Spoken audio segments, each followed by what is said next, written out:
we want to just flip a bit and get into now. I mean, we are really, I don't say, well, we are young marrieds, to put it that way. And we also most of us are in like the about first 5 years. Below 10 years to say. Yeah. And we have a number of friends also who are aspiring to get married, who are also really committed to listening to this podcast. And yes, in your position also as a clergy and, a mentor, we wanted you to take us through your process of preparing a young man for marriage in premarital counseling, but also how would it be different, for one who has not actually had an example of a great marriage growing up? Now, I discovered that when people get to a time of marriage, they have around 3 or 4 months, and that time sometimes people they go through counseling for just 3 weeks, and they're not really focusing on it. They're just excited to be married and make a public display of their life and all that. So what I have done in St. James Chapel, I have started pre-marriage counseling with the students. So we talk about relationships, talk about dating, talk about all those things. I take them through. Because if they can do a course for 3 years in order to be prepared for the marketplace, why not start with them now so that they can go? We have conversations about that, talk about the counseling and the process, the questions they have when they still have their mind to that, than preparing them when they're just thinking about decoration and all that. So I have taken that route. So we are every Thursday we talk about relationships and all that. Actually, next year I'm having a wedding out of that. One of the members. Wow. Now understand. Now the problem we have is, what is marriage?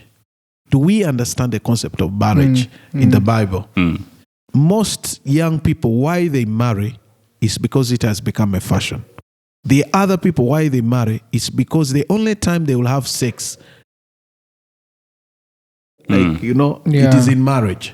So they don't marry because they love marriage or they understand it. But they know that sex, the only way to have sex and not feel condemned now is a license to have sex. And so people get in marriage, and because they have come up with different concepts and expectations, they get married because they want sex. After having it, now what? They are stuck in there. Yeah, they reach there and they realize it's not about sex. So what I've tried to see is that marriage is not only about a man or a boy or a girl. Is because when we meet with them, I deal with their minds. I try to change their minds, their mindsets, because they come from families, and the environment we've grown up, or geographical area or culture, affects our perception about marriage. If you've grown up in a home where the mother has no say, you take that. If you've grown up in a home where the mother or the father is the one who's buying everything and all that, the mother is not doing anything, you take that. The culture also affects us. So what do? I'm contrasting. Deconstruct.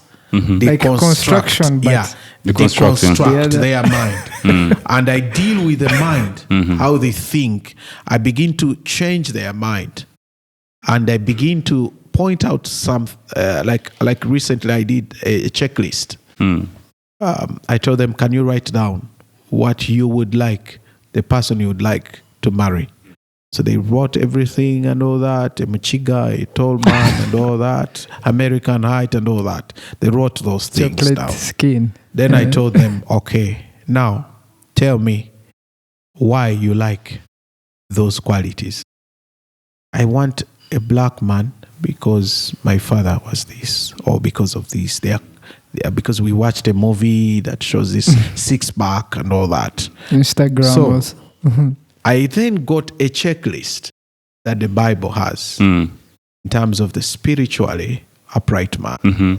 Then I said, okay, can we contrast the two? Is it fitting in there? Then I told them that part of the need lists or whatever we are saying is because that we have lacked in those areas. So we are in front of a mirror, and what we are producing is this list to this guy because we are deficient in those areas.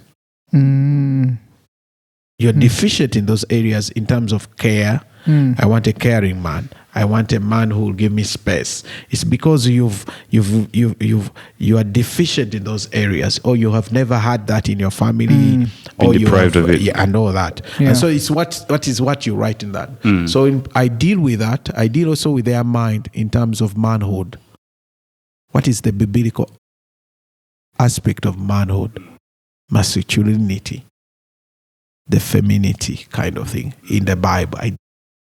So we go through that process. Then the other thing is understanding a woman's mind, understanding the man's mind. We are totally different, the way we see things. So that is the process I go through. And we continue talking, having conversations and all that. I am open. I use my family, my wife. Even I can tell them we had a disagreement. I'm so open to them, naked, but not ashamed. So I tell it the way it is. I say, people who portray marriage like this are not right. You need to know that you're going to stay together and you're people who are imperfect and you're going to make a home. You're working on a home which is perfect. So there is work in progress. I asked them, do you want a perfect man? Do you want a work in progress man? I told them, don't go for perfect because perfect is not there. Go for work in progress. Because you get better every day. Yeah. Wow. But of course, they have to be progressing towards They have to be progressing. There's work in progress. Yes. It sounds really comprehensive, really very comprehensive. And I think also the idea of starting early, before even you identify one person, it's really important. Also, the other thing that's really, I think, key is pre-marriage counseling. Not pre-marriage, but continuous counseling in marriage. Post-marriage. Where you're actually applying what you learned previously. And you have a community as well that is, that relates to what you're saying. Yeah, true. And, going to with the clergy and having wisdom and encouragement, say even understanding those concepts you learned even before, even deeper. That's really amazing.